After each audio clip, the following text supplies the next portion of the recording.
Bismillahirrahmanirrahim. Assalamualaikum warahmatullahi wabarakatuh.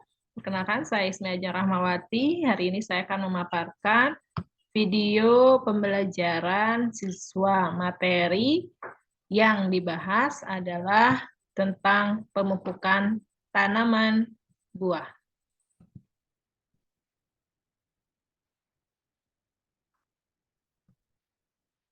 Baik, ditampilkan pada layar berikut ini terlihat, ini adalah beddingan tanaman buah melon yang siap dilakukan pemupukan. Ini gambar pertumbuhan tanaman melon dari mulai benih sampai panen. Materinya adalah pemupukan susulan pada tanaman melon atau Cucumis meloel yang dipelajari di kelas 11 ATPH SMK Negeri 1 Cugenang.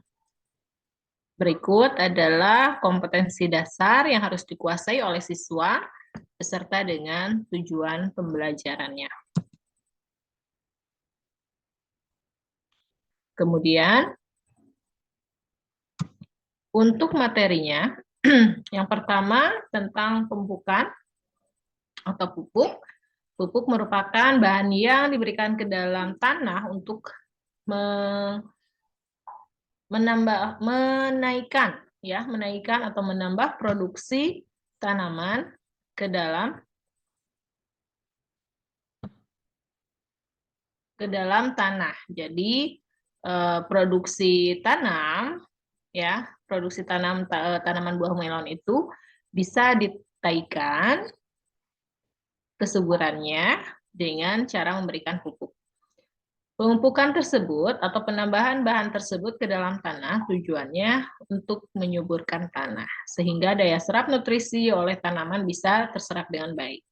Ada perbedaan dengan ameliorasi, yaitu jika ameliorasi merupakan penambahan bahan yang dapat memperbaiki sifat tanah baik dari secara fisik, kimia maupun biologi. Contoh, pemberian pasir pada tanah liat, kemudian tanah mineral pada tanah organik. Dilakukan pengapuran pada tanah. Namun kegiatan ameliorasi itu berbeda dengan pemupukan.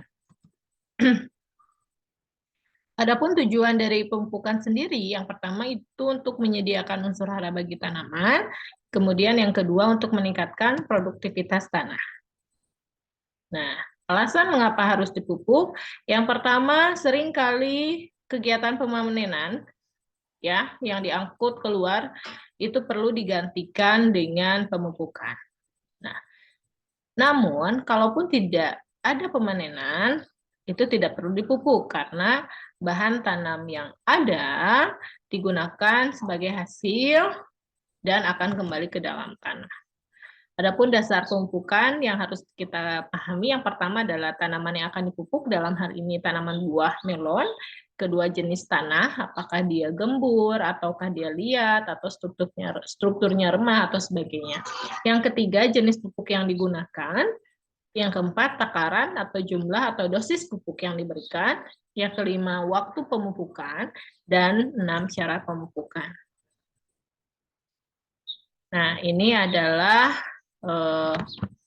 pupuk yang berdasarkan ada unsur hara di bagian atas tunggal majemuk, kelarutannya, kemudian menurut asal pembuatannya, susunan bahan kimianya. Dan ini adalah contoh-contoh tanaman yang bisa dijadikan sebagai pupuk hijau. Di antaranya ada Colopogium mucunoides, ada Clotalaria sp, kemudian Fuereria javanica, Medica gossativa. Nah, selain itu, ada juga yang dinamakan kompos. Kompos itu merupakan pupuk organik. Kenapa dia organik? Karena dia memang berasal dari bahan-bahan sisa alam, seperti yang termasuk bahan-bahannya bisa seperti pupuk hijau, jerami, sampah rumah tangga ataupun yang lainnya. Untuk kompos, Ini adalah tujuan dari pengomposan, di mana kita ingin mendapatkan kompos yang dapat digunakan sebagai tambahan nutrisi untuk tanaman. Ini faktor yang mempengaruhi pembuatan kompos, ada juga bokasi. Kalau bokasi itu kita manfaatkan teknologi EM4 biasanya. Ada proses fermentasi dan penguraian di sana. Kemudian, ini beberapa keuntungan aplikasi EM4, dapat ada 6 poin. Dan selanjutnya, kita akan lanjutkan ke, ini jenis pupuk yang kedua, pupuk organik, anorganik atau pupuk buatan, terdiri atas tunggal dan majemuk, sifatnya seperti itu. Nah, ini untuk dosis dan cara pemupukan. Adapun cara pemupukan yang bisa kita lakukan, itu terdiri atas pertama broadcasting. Kalau broadcasting kita hanya bisa atau melakukan dengan penyebaran atau disebar, biasanya tanaman semusim seperti buah melon ini.